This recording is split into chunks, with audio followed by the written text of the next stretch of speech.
Good evening, good evening, good evening, and welcome to Counsel of the Day with Shanrae. And I am Shanrae. I do not own the rights to this music. As you all are coming in, come on in, like and share, and we're going to get started. Our title for this week is Incapable of Love. I do not own the rights to this song. And again, this is our love series. So as you come in, please like and share. Good evening, Sister Pullins. How are you? Good evening. Welcome to Counsel Today with Shanrae, and I'm Shanrae. So this is the theme song for this week. And our theme for this week is Incapable of Love. Are people really incapable of love? I'm going to play this for a little bit longer, then we're going to go on and get started because we only have a few minutes. We have 30 minutes, and that's it. And I'm going to start with my website disclaimer. All right, I'm going to stop this music. And good evening. Hi, Cece. How are you? Welcome to Counsel of the Day with Shanrae. We're going to go on and get started.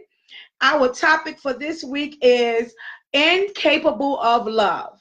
Are people really incapable of love? So we're going to find out this week, are there really people out there that are incapable of love? So we're going to go on and get started. I'm going to put my sound down on my phone here. And I'm going to go on and get started with my website disclaimer. As you come in, please like and share.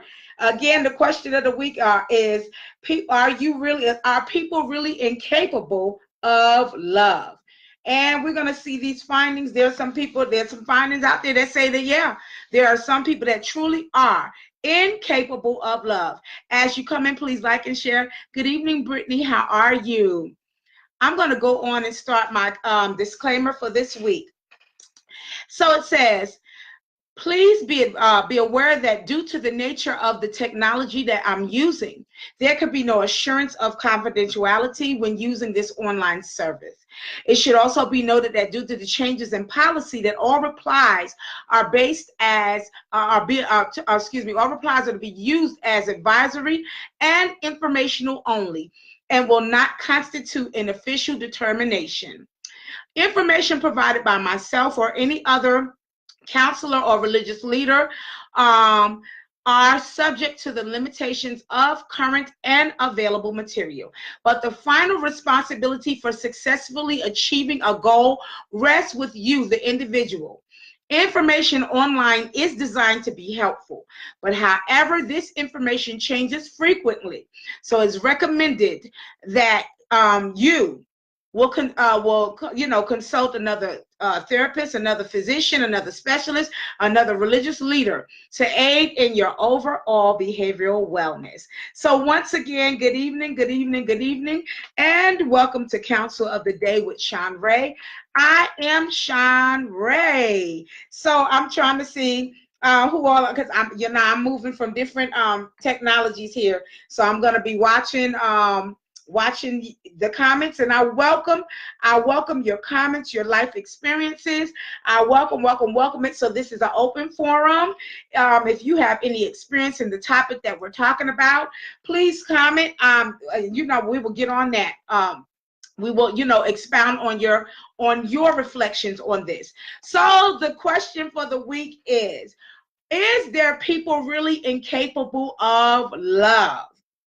All right, so I'm going to start out with my scripture. I am a Christian counselor. My degrees are from Ashford University. I've counseled people for numerous years, a life coach and all of that. So, and I am a Christian counselor. All right, so my scripture this week is coming from 1 Peter chapter 4. Actually, for the month, it's been from 1 Peter chapter 4, verses 8, the NIV version. And it says, above all, to love each other deeply, because love covers over a multitude of sins. So y'all know I always give definitions. Always great to know definitions of the topics that I'm discussing. So love. The definition of love. Number one, there's three different definitions here. One is love is an intense feeling of deep affection. Number 2 is love is a great interest and pleasure in something, which is a noun. Number 3, love is to feel a deep romantic or sexual attachment to someone, which is a verb. So I want to give you all the definition of something called unrequited love. Let me spell unrequited for you. UNREQUITED, love, which means it is a one-sided love. And it's love that is not openly reciprocated or understood as, understood as such by a beloved person. That's what they're saying. So the beloved may not be aware of the admirer's deep and strong romantic affection, or may consciously reject the love of someone. It can also be contrasted with redemacy, or the act of reciprocal love. So that was a real boring definition right there. Unrequited love is just love that is not reciprocated. You know, it's one person, it's a one-sided love. One person loves somebody and the other person does not. That's all unrequited love is. So I want to read the definition of a diagnosis or prognosis called emotional deprivation disorder. Okay, and this is defined by the difficulty to form relationships. The person is incapable of love. So this is a disorder, guys, but still wants to have friends or end up with someone, but they find it very difficult to connect with others, let alone sustain the relationships that they have already formed. So there is a condition out there called emotional deprivation disorder, which is a person is incapable of love, but they still want to have friends or end up with someone. Okay, so there are 11 signs of an emotional deprivation disorder that we're going to get into. And so I'm going to read a little bit, and then we're going to open up the floor for questions, or if you have any type of experience with dealing with someone with this like an emotional deprivation disorder, we can open the forum and talk about that tonight. So I want to go, because we've talked about love all month long. So some people say that love is something that's natural and you don't make it happen. Instead, you just naturally fall in love with someone. But with this condition, in reality, this is not always the case. There are many people in the world who have no clue what it feels like to be in love. They have been single for years and none of their relationships seem to work out. At some point, they start to wonder if they should forget about love or lose hope and just move on. But some of these people may think that they are incapable of love, but they might actually be suffering from an emotional deprivation disorder. So again, what is emotional deprivation disorder? So while it may sound like a made-up term or something straight from a rom-com, an emotional deprivation disorder is a very real thing. So findings are showing that that there is a disorder out there which prevents people from loving someone else, and it's really weird, but it's a reality. This condition basically means that someone has an inability to create a mature relationship with other people. And this may be due to their past, an inability to love, or problems finding the right person. And I'm saying that a lot of times if someone experiences this type of disorder, you better believe it has a lot to do with their foundation, their past. Hi, Cal, how are you? So while the name and description of this disorder makes you think of romantic love, it does not just affect your romantic relationships. An emotional deprivation disorder can affect your relationships with your friends and your family members. Even when someone with this disorder finds the right person or a loving family, they find it difficult to sustain these relationships. So this disorder, it really does hinder people in their relationships. It hinders badly.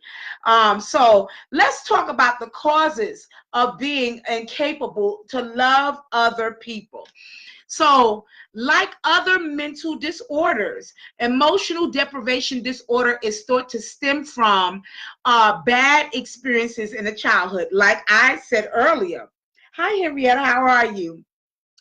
And it says that they may have had a bad experience in in their early relationships, or even an abusive childhood. So these things can end up marking them for life. And if a parent did not care for them, or they were neglected by a parent, it leaves them their subconscious very wary of anyone else, which means that they have trust issues. It's a trust issue. So there are some commonalities between sufferers of an emotional deprivation disorder. Often they were rejected or ignored during their childhood. And as anyone who has dealt with children knows that children want attention and love. They actually need this in order to develop right. They need this. So if they're ignored, if they're isolated, or if they're rejected, especially by their parents, their family, it can stunt their emotional development and leave a lasting impact to their psyche. So just like in adult relationships, in a spousal relationship, if you're in a spousal, hey Neva, how are you? If you're in a marriage where it's just one-sided, you're loving, and the other person is just ornery, and they're oh my gosh, they're just evil and they're mean all the time, and you're trying to love and hug on them, and they're sitting there and they're doing everything in their willpower to just make you miserable. That you are affected. You can become affected by this, and it'll cause you to start, rejecting, especially genuine people. It'll cause you to start, guarding yourself. There's a guard that comes up, and that's what this deprivation or disorder is. So neglect is another potential cause of an emotional deprivation disorder. So if the parents or caregivers fail to care for this child, it stunted their emotional maturity, which we read a little bit earlier. Likewise, verbal abuse, physical abuse, or constant criticism can also make it difficult for the person to learn how to love. And their emotions are incredibly sensitive when your emotions when your child are incredibly sensitive. And harsh words can cause this child to close themselves off from the world. And they can become afraid of loving because they're afraid that anyone that they love will just be just as critical or abusive as their parents were. I don't know if you all remember the movie Flowers in the Attic. It's an old school movie. Y'all talk. Hi, Jennifer. How are you? And it's not healthy. You're absolutely right. It is not healthy. How many of y'all remember the old movie Flowers in the Attic? And that childhood that the siblings grew up under was extremely, extremely awkward. And then the young lady, the daughter, got away. She married actually a family member, which that was really weird. But that was her salvation. She married the family member and got away from her parents. And those of y'all that seen the movie, and then unfortunately her husband died. And she did not, because she went from her parents' home of always being cared for to her husband, who was a family member and older. He did everything like she did not know how to function or on her own outside of someone caring for her. And so when her husband died, she wound up having to move back home with her mother and father, who was extremely abusive. And they gave specific terms and conditions for her to move back, which caused her to now abuse her children. They had to be up in the attic. Them little flowers had to be up in the attic, and the story moves on from there. So, and in the end, we know that those adult children, when they became adults, they became very, very, very emotionally deprived due to the foundation. They went from loving parents to craziness. And so I believe that that first of all, the mother had emotional deprivation disorder at some point, and then she pushed this on her children, on her little flowers. But we're gonna move on from there. So what are the signs of an emotional deprivation disorder? And it says that while everyone is different, there are some signs that you can suffer from emotional deprivation disorder. So while this disorder might mean that you are incapable of love for now, it does not mean that you can't learn how to love and have a positive relationship in the future. So once you realize, or the person realizes that they suffer from this disorder, therapy, introspection, and other techniques can help them learn how to love. Okay, but we're going to talk about the signs and the symptoms. There are 11 signs that someone may suffer from emotional deprivation disorder. All right, first sign, number one, says that they are worried about other people's opinion. Well, who don't worry about other people's opinion? Who don't think about other people's opinion? But we're going to see what they mean by this. That most people are worried about what other people think.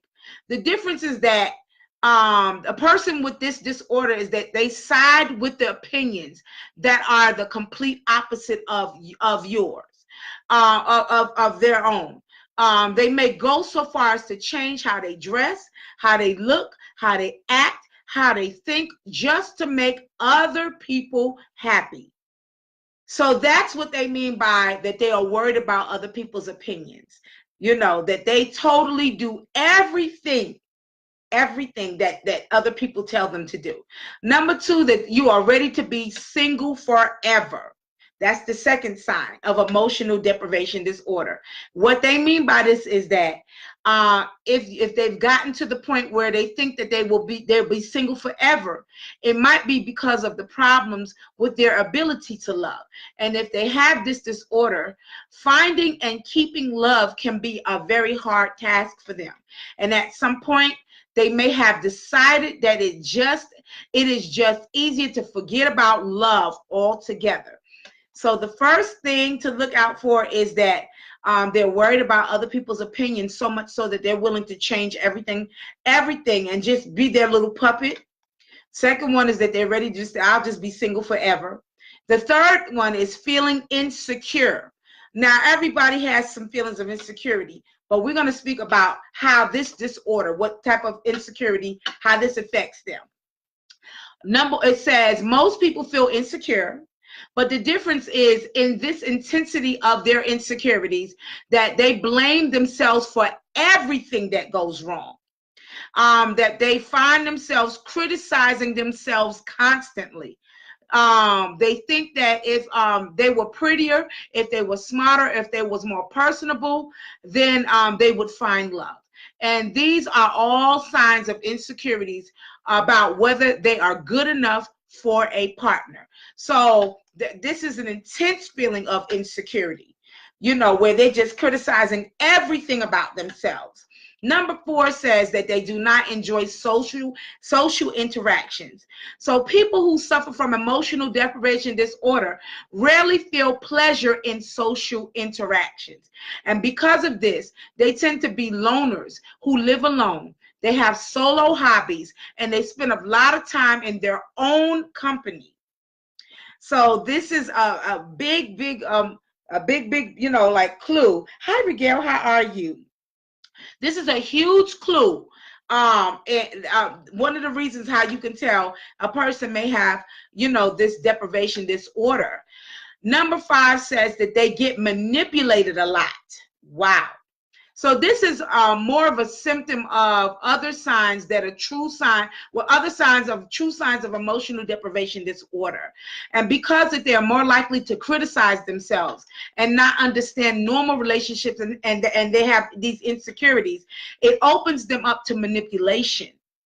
And an abusive partner quickly figures out that they are more likely to blame themselves and that they take advantage of this. And if this happens, it's saying if this happens, that they need to get help, that no one deserves to be in an abusive relationship. So the sixth sign for this emotional deprivation disorder is that they are always single. They're always single. So being single is fine. But if you are single because you think no one would ever like you, then you might have this disorder. You may have they may have, you know, an unrealistic, low opinion of yourself, which keeps you from being with a partner. So number 7 talks about how they dislike being in groups or with groups of people. So after being criticized or judged in their, you know, their formative, their primary, their childhood years, the last thing that they want to be is to be criticized in front of a group. So because of this sentiment, many people with emotional deprivation disorders avoid being in groups unless they cannot help it. So if they are forced to be in a group, they do feel uncomfortable and they feel awkward and they still feel isolated, even in a group situation. So number 8 talks about romantic grief cycle, and that's deep. If you see someone, or if it's you that may have always have like a romantic grief cycle, this may be something that you're experiencing this type of disorder, which is everything is treatable. Everything is treatable. It's just a change of mindset, just a change of different patterns. That's all. So this romantic grief cycle, if this order is something that someone maybe you may know is experiencing, or maybe yourself, they tend to go through a cycle where they start by wanting to be with someone a lot, and then someone comes along, and then they won't consider being with them because they feel that they're unlovable, or they wish that they had someone desperately again. And the cycle repeats itself. So this romantic grief cycle is you want to be with someone a lot. Then all of a sudden you don't want to be with them. But then now they're gone. Now you want to be with somebody a lot again. Then when they're with you, then you don't want to be with them. So this is the cycle that they're talking about. And it sounds funny. It sounds like a seesaw. It sounds like a yo-yo. But, you know, hey, everything is treatable. So number 9, the 9th sign for this is that you stick to non-social activities. And they say you like introverted hobbies that avoid social interaction. I would call an introverted hobby is someone that your hobby is maybe Netflixing by yourself all the time, watching Netflix or something like that. Or you sit there and you're a gamer. You play games by yourself all the time. You just playing games. That's a hobby. It's a hobby, but you playing games. You playing games all the time by yourself, and that's it. So you stick to non-social activities. Number 10, Rigel, you been there? Rigel, tell us what you did to overcome this type of things, the non-social activities. And thank you for being so candid. Thank you so much. So Rigel, can you type in and tell us what you did to turn this around? Because it's easier to hear from someone that actually have experience in this life experience, and then what they've done to turn it around. So I'm watching Rigel. Come on, type and let us know. The 10th one is that you want to please others. So while many people like to make other people happy, this person that has this deprivation disorder may feel uncomfortable if other people aren't pleased with them. Because of this, they may go to great lengths and even hurt their own happiness to make other people happy. I do know someone, I actually just talked to someone on the phone recently about, and this person is in their 50s, about spending their entire life trying to do everything everybody else wants them to do rather than living their own lives for themselves. This is a huge red sign, a big signal that there is an emotional deprivation disorder that is going on with them. And it is treatable. It is treatable. A lot of times, a lot of things are, we can train ourselves to do healthy things, or we can train ourselves to do unproductive things. But if we find ourselves repeatedly doing these unproductive, unhealthy things, there is a way, a way a way out of this. You just counteract the things that you're doing. You do the opposite, and that opposite thing will be a better production, a better way of living, a better way of enjoying your life, and you will find yourself overcoming these obstacles. Everybody has obstacles. Everyone does. And everyone has to overcome whatever obstacle that they're experiencing. Everyone has the opportunity to overcome and live a healthier, happier life. Number 11 says that you are suspicious of romance. So when someone has this disorder, they may view every romantic gesture or advance with suspicion and doubt of that person's intent. It is hard for them to accept genuine love, care, and concern, because there's always that stick in the back of their head. There's always something in the back of their head saying that, okay, what do they want? What do they really want from me? Okay, I'm gonna find out who this person is. They're gonna show who they really are. They're gonna show who they really are at some point, you know. So, is there anyone that has anything that they wanted to? Rigel, I don't know if Rigel is still on here, but I love how candid Rigel was, talking about how this is how she was. She has been there at some point. She actually chimed in when I was talking about that romantic grief cycle, and also disliking groups, sticking to antisocial activities. That's when she chimed in. Superwoman, it's so good to see you this evening. Is there anyone else that maybe want to come in and share some experiences, maybe not personal, but someone that they may have known, close or not close, maybe they've recognized that they maybe have some of these type of things that they're showing concerning emotional deprivation disorder, which means, in other words, it is a diagnosis that they are incapable of love. But from our standpoint and our faith, we know that no one is incapable of love. Everyone can be loved, and everyone can give love. Well, this is from my faith-based lifestyle and belief. I do know that love can be reciprocated and it can be given the same way. Regardless of someone's foundation. I'm not saying that it won't be. It's easy to overcome stuff, but I do know that love, like the scripture says, covers a multitude of sins. And that sin is not exactly, it doesn't mean it's the sin that you've created or that you've done, but it could be how someone has sinned against you. So I see here, Rigel says that she's still overcoming, but she's loving herself. She comes first. She still helps others, but she is doing it. She is doing it. She said she's okay, wait a minute, because this is long. Okay. She said she's loving me. I come first. I still help others, but I'm doing it in a way where it does not affect me in a negative way. I know what she's saying. She said, I'm loving all of me, the big me, the skinny lady inside of me, and no teeth me, the short hair me, everything that God made. I am loving me. And it wasn't easy, but at the end of the day, if you don't focus or take care of you, you'll be sick. You can have heart failure. It can cause you to have cancer. It's hard to love you where you've been a soffit. Why so many people? But you put your trust in God first and let him heal your heart. Let him love you, and you have to start from the inside out.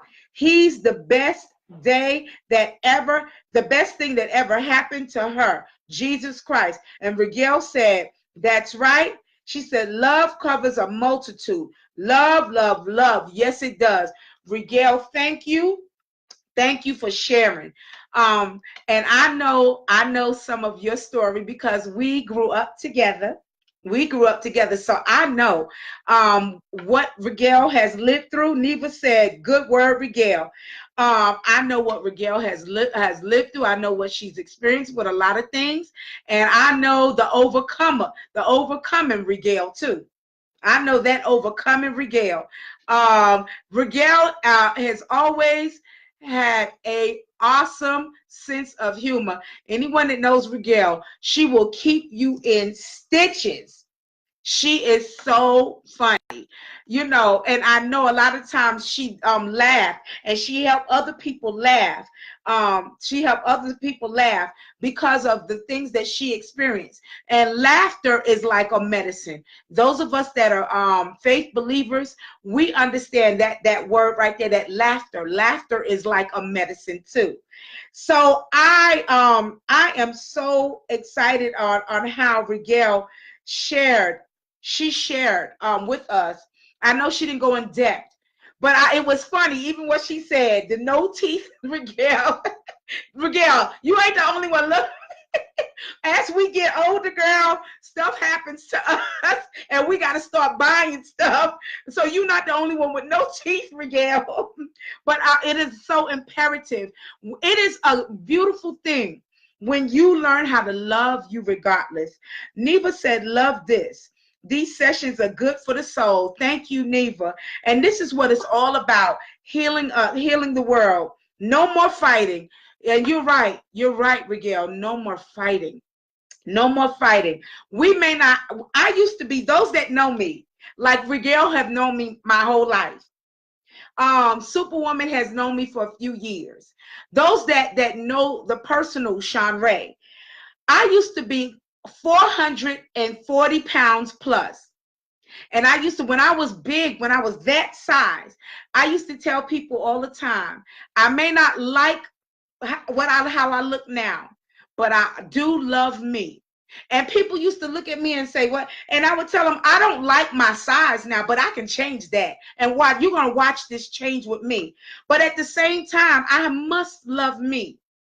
I gotta still love me. And look at now, years later, the weight is off, that size is off. I'm still a thickin', but I'm not where I used to be. But that love, I've always had to love me, regardless, because this outside can change. All of this will change. The outside is going to change. But that self-love, there are things that we can change about ourselves that we may not like, but it's imperative that we love. And our foundation, a lot of the times, we may not be able to change our foundation, how we grew up. A lot of us have had some really stressful, traumatic foundations, childhoods. That's what I mean. Some beautiful, some of us may have had some very hard and trying childhood and foundations, but at which a lot of times that does cause, it causes people trauma, and it causes them to have to figure out how to live outside of this trauma. But I'm telling you, just like this study showed, yes, we can overcome whatever childhood trials and tragedies that we experience foundationally. If we did not, it's girls in these days. It's girls is in these days. That's right, Rigel. Thank you, Neva. She said, "Beautiful soul inside and out." Thank you, Neva. But I'm telling you now, we can overcome any negative experience that we've had, whether it was childhood or is adulthood. A lot of people experience traumatic relationships as they get older, but you know what? Once we're out of it, we're out of it. We don't ever have to repeat that again. We will learn our lessons. And I encourage therapy. Go to a counselor, go to a religious leader, go and talk with them and find out ways that you can try to do these certain exercises to learn how to just put this stuff out of your mind and learn how to love and appreciate the new you, the new life that you have. And our time is almost up. So the question for this week is, are people incapable of love? I'm going to always come from a faith-based belief. And I'm going to tell you every single time, I'm going to give you the positive. No, I will never ever believe that anyone is incapable of love. No, I don't believe that. Do I think that there are some people that have experienced stuff that will cause them, their heart to harden, and for them to be a little guided, a little jaded, and a little, yes. But can they overcome? Yes, they can. Will they ever be able to love? Yes, they will. Neva Ono said, this word tonight is confirmation to what I posted today and what I've been dealing with. And Neva, you are an overcomer. Hello, Robert. How are you? And anyone else that's listening, you are an overcomer. Every day is a new day. Just keep telling yourself, every day is a new day, and this is going to be a good day, the best day, one of the best days of my life. Go on and talk. And Tina said, I can offer a free 15-minute vision board class based on self-love. Yes! My goodness. Superwoman, we need to get together, do a Be Live. We can do a Be Live if you want to schedule it. You let me know, and we can both do this vision board class together. Free. Do y'all hear this, viewers? Superwoman Tina Hobson is willing to offer a free 15-minute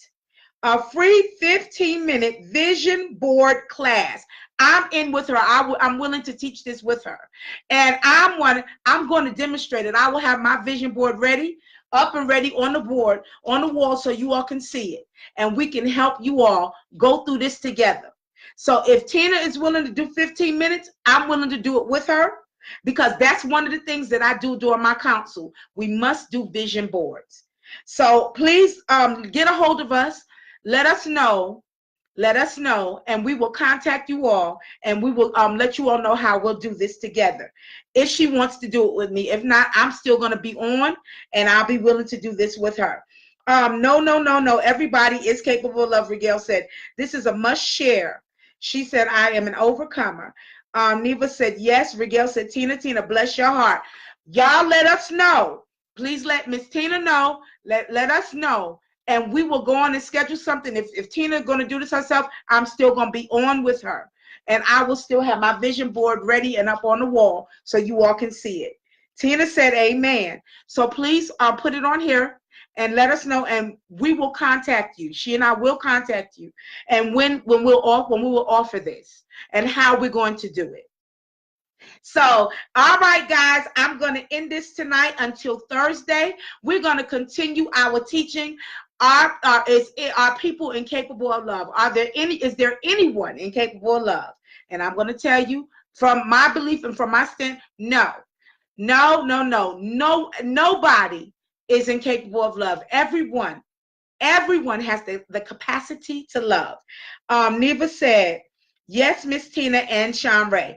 Okay, Miss Tina, she will, whatever she says, we will go on and do this, as long as Miss Tina will put how many people she will offer this to, and I'm going to work with her if she wants to work with me. Good night, you all, and until Thursday, I will see you all then. God bless you all. I'm going to go on and put on my theme music, and I will see you all Thursday night. We will continue this topic.